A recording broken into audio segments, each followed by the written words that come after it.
In as little as 30 years' time, humankind could be in the grip of a global catastrophe caused by global warming. That's the view of the free-thinking scientist James Lovelock. He believes that what he calls global heating rather than global warming will wipe out much of life on Earth by the end of the century. In his new book, The Vanishing Face of Gaia, he says the human population could fall to anything between 100 million and 1 billion. It's now 6 going on 7. Mr. Lovelock is the founder of the Gaia theory, that the Earth exists as a single organism and regulates itself. And he's here with me now. Jim, welcome. Thank you, Sir Dave. You talk about the catastrophe that's pending for mankind and so on. What exactly is the catastrophe? What will happen?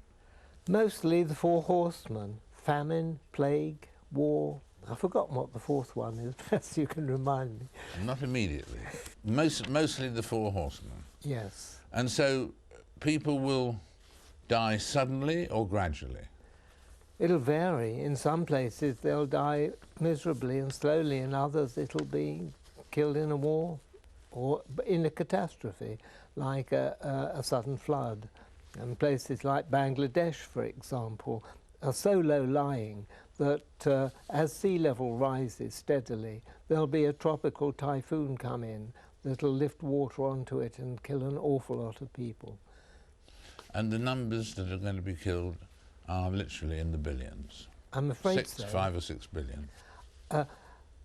As a scientist, I can never be certain about anything. It's part of our creed, you can't be certain. But the odds are very high that we won't escape the disasters up ahead.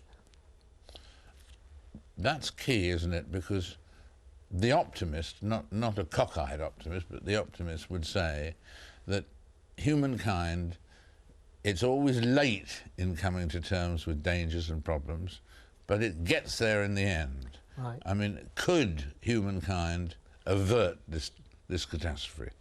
I don't think so, and this is where I differ from many others, scientists and politicians, that they talk of a tipping point, that we go so far and then there's catastrophe, but it implies that you can go back if you don't reach the tipping point. I don't think we can. I think it's more like an ever-increasing slope. I don't know whether you've ever been in mountains and climbed, but quite often from a high mountain there are gullies going down. Some are a path to safety down below. Others just get steeper and steeper and throw you over, and it's more like one of those.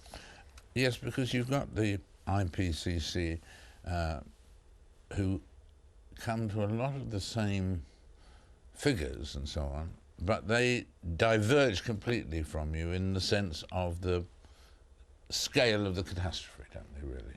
That's right, but don't forget the IPCC is the United Nations body, and it is to quite an extent political, and I think quite a bit of pressure would be put on the IPCC not to say the kind of things I say. We agree on the facts, but not on the consequences. What will happen to the Earth then when it gets hotter and hotter and so on? Will it bubble? Will it self-destruct? What will it do? No, nothing as exciting as that, fortunately. No, the Earth's been in, it has 2 comfortable states, or perhaps 3. One that the geologists call the ice houses, the glaciations, long states of lots of glaciers and cold. And the other state is what they call the hot houses, about 6 degrees warmer than now, that sort of thing. And now 6 degrees doesn't sound a lot, but it's disastrous. It's Celsius, of course, not Fahrenheit, right. But it's an average for the world. Right. And that means it can be very hot in given places. Much hotter than that. So there's nothing we can do to reverse what's happened so far? I wouldn't say absolutely nothing. If everybody could get together around the world, which would require a great deal of political action, and get farmers everywhere to convert their wastes to char, that's charcoal, and either bury it in the soil or drop it in the sea, that might make quite a difference. But we're awful slow to act. Consider Kyoto was 12 years ago, and not a lot has been done about global heating since then.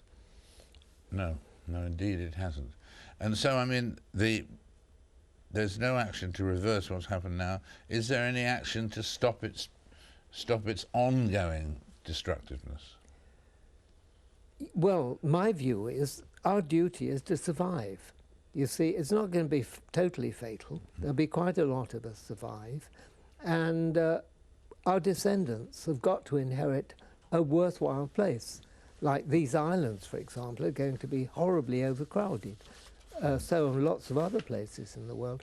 We don't want it to turn into some sort of shackville. We want it them to have sort of decent cities with proper infrastructures, and that's enough of a job to keep us busy. I don't think we should be wasting time and energy trying to stop it with rather useless means. And what about, we're being watched right now in 100 countries at the moment.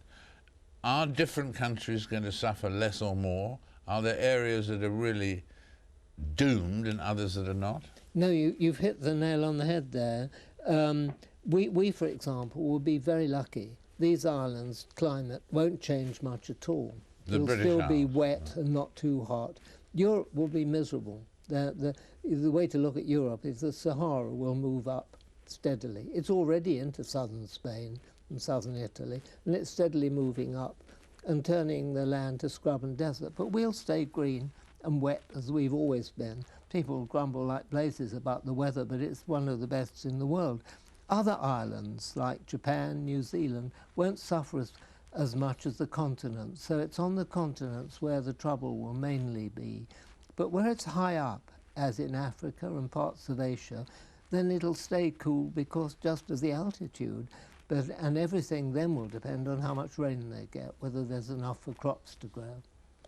And so, I mean, in terms of the future, there's a little bit of hope there for certain parts of the world in what you said. Absolutely. Is it possible that in terms of the sort of cataclysmic nature of what we're talking about here, you're talking about here, is it possible that you could be wrong? Oh, of course I could be wrong.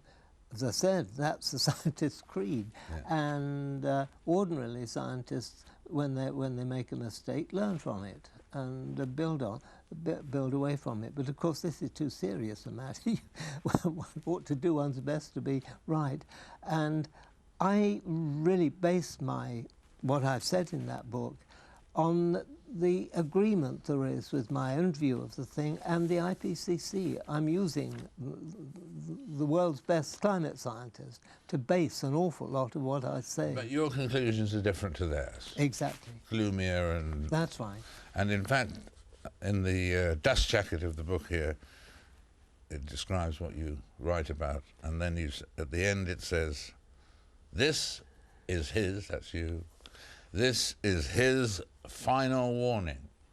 Well, to be honest, it wasn't me that said that. That was the publisher. Yeah. I don't like the term final warning. I mean, it implies maybe I'm never going to write another book because I'm too old. No. My preferred phrase, which I'd like to have put there, is enjoy it while you can. Enjoy it while you can. And how old are you now? I'll be 90 in July. Really? Mm-hmm. So are you going to stay for the next 20 or 30 years so you can, so you can see if you're right? Well, my wife and I walk 5 miles every day, including quite some steep hill climbing. And if we can do that, I guess we'll be around a little longer. Well, that's an upbeat finale to what could have been a very depressing conversation. But thank you very much indeed. Thank you, Sir David. It's really been a pleasure. Really good to have you with us.